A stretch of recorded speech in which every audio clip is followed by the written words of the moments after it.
बिस्मिल्लाहिर्रहमानिर्रहीम। अस्सलाम वालेकुम students, welcome to Ikraz maths corner. आज हम लोग क्लास फर्स्ट ईयर का topic periods of trigonometric functions discuss करेंगे।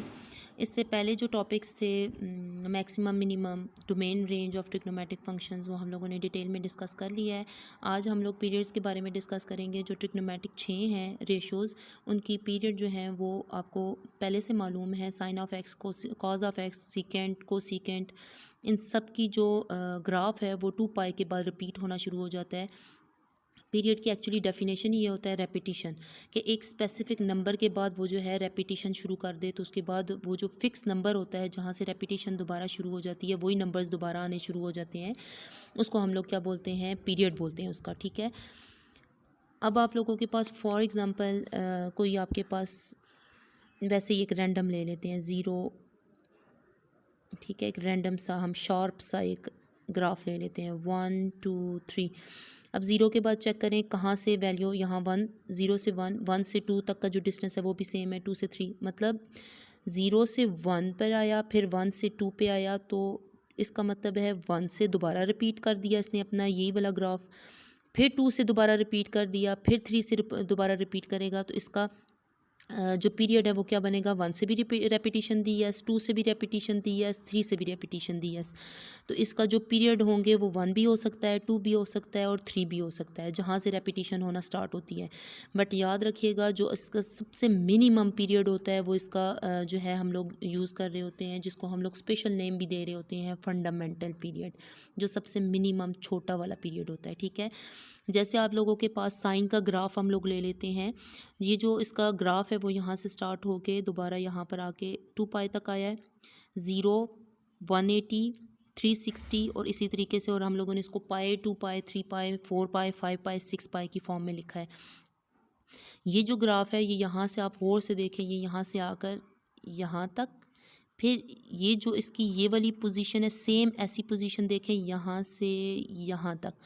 तो पहला जो इसका जहाँ से रेपिटिशन होना दोबारा स्टार्ट हुई है वो 2 पाई थी, 2 पाई से रिपीट हो के 4 पाई पे आया है। तो साइन का जो पीरियड है वो 2 पाई भी हो सकता है, 4 पाई भी हो सकता है। फिर आगे फॉर्म देखें, 4 पाई से वही वाली फॉर्म दोबारा जाके 6 पाई से रेपिटिशन हो रही है, तो इसका पीरियड 6 पाई भी हो सकता है। बट जो स्मॉलेस्ट पीरियड है वो कौन सा है? 2 pi, which is the fundamental period of sine of x. Okay, और यही 2 पाई का जो पीरियड है वो आपके पास कॉस का भी यही पीरियड है, सीकेंड का भी, को सीकेंड का भी यही है। सेम टेंजेंट जो है वो अपना ग्राफ कहाँ से रिपीट होना शुरू होता है? उसका पाई से, और को टेंजेंट का भी पाई से होता है, तो इनका पीरियड जो है वो पाई होगा। ठीक है, आपके पास पीरियड क्या हुआ कि कोई फंक्शन है उसमें स्मॉलेस्ट कोई भी नंबर है, कोई पॉजिटिव वैल्यू है, उसको अगर ऐड कर दो तो वो फंक्शन में कोई फ़र्क नहीं डालता। तो वो जो स्मॉलेस्ट फंक्शन में जो वैल्यू, पॉजिटिव वैल्यू आपने खुद से ऐड की है, उसको हम लोग क्या कहते हैं? पीरियड ऑफ द फंक्शन बोलते हैं। ठीक है, क्या होता है? Period of trigonometric function is the smallest positive value after which graph of the function is repeated several times. काफ़ी मरतबा वो रिपीट होता है, वो जो स्मॉलेस्ट नंबर होता है उसको हम लोग क्या बोलते हैं? उसका पीरियड बोलते हैं। Like sine of X plus 2 pi दोबारा साइन ऑफ एक्स फंक्शन देना शुरू कर देता है। ठीक है, और अगर बाय डेफिनेशन देखा जाए तो आप लोगों को लास्ट वीडियो में भी बताया था कि जो आप लोगों के पास अलाइड फंक्शन की डेफिनेशन होती है उसके अकॉर्डिंग पाई के जितने भी मल्टीपल्स अगर आ जाएं तो साइन फंक्शन दोबारा साइन ही रहेगा, कॉज है तो कॉज रहेगा, टेंजेंट है तो टेंजेंट रहेगा, को टेंजेंट है तो को टेंजेंट। मतलब कोई भी 6 ट्रिग्नोमेट्रिक फंक्शंस में अगर कोई फंक्शन आ जाए उनके में कोई पाई के मल्टीपल हो तो वो फंक्शन वैसे ही रहता है। ये जो स्मॉलेस्ट नंबर इसमें ऐड हुआ है ये इसका क्या कहलाता है? फंडामेंटल पीरियड कहलाता है। ठीक है, अगर फॉर्म्स हैं आपके पास कुछ के, कोई फंक्शन है वो आपके पास अगर है लाइक साइन ऑफ एक्स ही आपको दिया जाए, Y is equal to sine of X, इसका पीरियड आपको बताया जाए तो हमें इसका पहले से पीरियड पता है विच इज़ 2 पाई। ठीक है, वही पीरियड ही रहेगा। सिर्फ आप लोगों ने फंक्शन अगर आया हुआ है तो उसका जस्ट आप लोगों ने पीरियड लिखना है। ये सोल्यूशन की फॉर्म हम आपको दिखा रहे हैं। फिर कहता है फंक्शन के साथ वो जो x है, x के साथ कोई कांस्टेंट मल्टीप्लाई हो रहा हो तो पीरियड को उस कांस्टेंट नंबर के साथ डिवाइड कर देना है। लाइक साइन ऑफ 2x आपके पास कोई एग्जांपल मैं आपको दे रही हूँ, आपके पास ये फंक्शन है तो देखें x के साथ 2 मल्टीप्लाई हो रहा है ना, तो इसको आप लोगों के पास कैसे आएगा? उसका पीरियड लिखा डिवाइडेड बाय ये जो इसके साथ मल्टीप्लाई 2 हो रहा था तो वो उसको डिवाइड कर दो, कैंसिल किया तो आपके पास क्या आ जाएगा? पाई आ जाएगा। इसका क्या मतलब होता है ग्राफिकली आप लोगों के पास, तो वो भी मैं आपको ज़रा यहाँ पर डिटेल से बताऊँगी। y is equal to sine of 3x for example है, तो आप लोगों को पता है इसका पीरियड क्या होता है? 2 पाई, क्योंकि x के साथ मल्टीप्लाई हो रहा है तो वो इसकी डिवाइड में चला जाएगा। फिर वो कहता है कि अगर x के साथ कोई ऐड हो रहा है तो वो पीरियड पे कोई फ़र्क नहीं डालता। लाइक आपके पास ऐसे होता साइन ऑफ x+3, तो कोई फ़र्क नहीं पड़ता, वो आपके पास पीरियड एज इट इज़ रहेगा 2 पाई। कहता है उसी तरीके से फंक्शन के साथ कोई बायर मल्टीप्लिकेशन हो रही है तब भी आपके पास कोई फ़र्क नहीं पड़ेगा, उसमें वो 2 पाई ही देगा।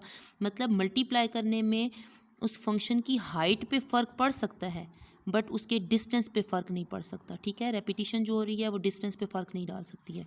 हाँ, ऐसे हो सकता है कि उसकी हाइट ज़्यादा हो जाए, वो अलग बात है कि हम लोग इसमें हाइट इसकी ज़्यादा कर दें तो हम लोग कह सकते हैं कि वो, बट इसकी जो डिस्टेंस है वो एज इट इज़ रहेगा। पाई था, 2 पाई था, 3 पाई था, 4 पाई, वो एज इट इज़ रहेगा। मल्टीप्लिकेशन में इसकी हाइट पे फ़र्क पड़ता है, इसके डिस्टेंस पे फ़र्क नहीं पड़ता, तो एज इट इज़ पीरियड लिखा जाता है।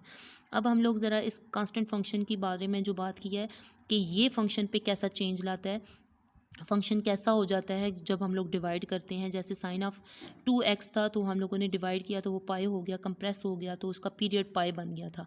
ठीक है, इसका क्या मतलब होता है कि अगर वो जो कुछ नंबर मल्टीप्लाई हो रहा है वो उसकी डिवाइड में जाता है तो वो जो ग्राफ होता है वो कंप्रेस हो जाता है, छोटा हो जाता है। वो कैसे, हम लोग उसको देखते हैं।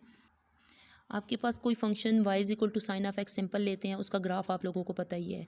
साइन ऑफ 2x अगर हो तो आपको पता है इसमें साइन ऑफ 0 की वैल्यू 0 होगी, साइन ऑफ पाई/2 की वैल्यू जो है वो 0 नहीं हो सकती, साइन ऑफ पाई/2 की वैल्यू 1 होती है, वो आप लोगों के पास यहाँ पर आ जाएगी।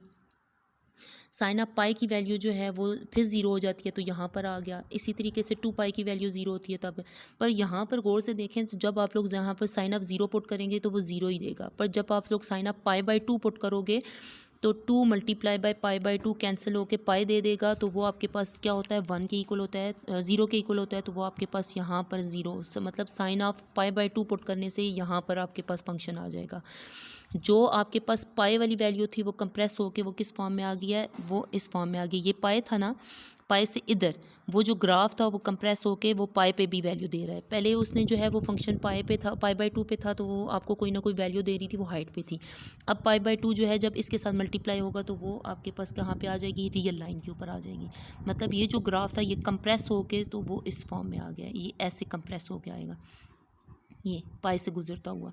तो इसका पीरियड क्या बन जाएगा, जहाँ से वो चेंज होना शुरू होगा पाई बन जाएगा इसका पीरियड। सेम आप लोगों के पास साइन ऑफ 1/2x है। अगर कह रहा है कि अगर आपके पास कोई फंक्शन है और इसका अगर आप लोगों ने पीरियड फाइंड करना है तो 2 पाई हमें पता है इसका ओरिजिनल पीरियड है, कांस्टेंट नंबर मल्टीप्लाई हो रहा है तो डिवाइड में जाएगा, ये 2 इसके साथ मल्टीप्लाई होगा तो क्या बन जाएगा 4 पाई। तो इसका क्या मतलब हुआ कि कोई वैल्यू अगर उसके साथ डिवाइड में है तो वो उसको डबल कर देगी, स्ट्रेच कर देगी। वो ग्राफ जो है वो 4 पाई इसका पीरियड दे रहा है। हालांकि जब हम लोगों ने कोई सिंगल नंबर उसके साथ हम लोगों ने डिवाइड में लिखा था तो वो कैंसिल होके हमें कंप्रेस फॉर्म में दे रहा था। जैसे ही वो जो छोटा सा नंबर जो है वो डिवाइड वाला नंबर जो है वो जब डिवाइड में हम लोगों ने किया तो उसने स्ट्रेच कर दिया, बड़ा कर दिया, और कहाँ जाके उसने उसका पीरियड रोका 4 पाई पे जाके रोका। ठीक हो गया। ये आप लोगों के पास किसके ग्राफ आ गए हैं, ट्रिग्नोमेट्रिक फंक्शन हम लोगों ने साइन का डिस्कशन की है। सेम ऐसे ही कॉज होगा और ऐसे ही टेंजेंट, को टेंजेंट, सीकेंट को सीकेंट का होगा। होप सो आप लोगों को पीरियड की समझ आई है कि वो आप लोगों के पास एक्चुअली क्या होता है, एक स्मॉलेस्ट वैल्यू होती है जो आप लोगों को फंक्शन में ऐड करने से भी कोई फंक्शन में फ़र्क नहीं डालता। तो वो जो स्मॉलेस्ट वैल्यू होती है वो उसका पीरियड कहलाती है, और जो स्मॉलेस्ट वैल्यू होती है उसको हम लोग फंडामेंटल पीरियड बोलते हैं। इससे रिलेटेड कोई भी आप लोगों का कोई क्वेश्चन हो तो आप लोग हमसे पूछ सकते हैं। अल्लाह हाफिज़।